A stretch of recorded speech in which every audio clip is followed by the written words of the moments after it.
பால் பேட்ல பட்டு நேரா விண்வெளி நோக்கி போயிட்டுருக்கு. 2, 3 நாளைக்கு முன்னாடி பங்களாதேஷ்க்கும், வெஸ்ட் இண்டீஸ்க்கும் மேட்ச் நடக்குது. இந்த மேட்ச்சு ஒரு தார் ரோடு பிட்ச்ல விளையாடுறானுங்க. நம்ம ஏரியாலலாம் ரோடு போட்டிருப்பானுங்க. ஃபுல்லா பொதக்குழியா இருக்கும். இந்த பிட்ச் அதே மாரி தான் இருந்திருக்கு. ஃபுல்லா பொதக்குழி. பால் ஸ்பின்னர் போட்டா எங்க பட்டு எங்க போகும்னே தெரியாதுன்னு வெஸ்ட் இண்டீஸ்காரனுங்க உஷாராயிட்டானுங்க.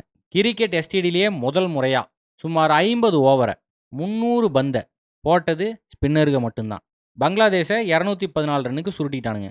அடுத்தது வெஸ்ட் இண்டீஸ் பேட்டிங் பண்ண வரானுங்க. இதே பழைய வெஸ்ட் இண்டீஸா இருந்தா 40 ஓவர்ல மேட்ச முடிச்சிருந்திருப்பானுங்க. ஆனா இது புது வெஸ்ட் இண்டீஸ். அதெல்லாம் நடக்காது.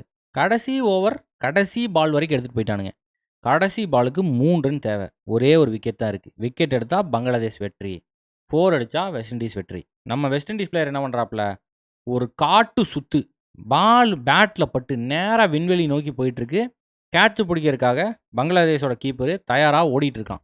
ஆனா என்ன ஆயி போச்சுன்னா, பால தொல்லு விட்டுட்டான். தொல்லு விட்ட கேப்ல வெஸ்ட் இண்டீஸ் 2 ரன் ஓடிடுறாங்க. Match tie.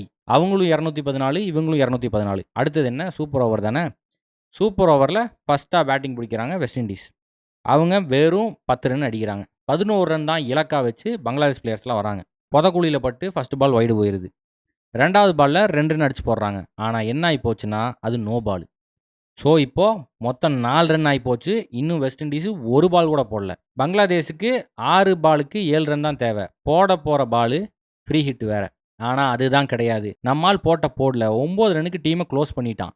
வெஸ்ட் இண்டீஸ் ஜெயிச்சு போட்டானுங்க. 2, 3 நாளைக்கு முன்னாடி நடந்திருந்தாலும் வெடப்பு மேட்ச் தான்.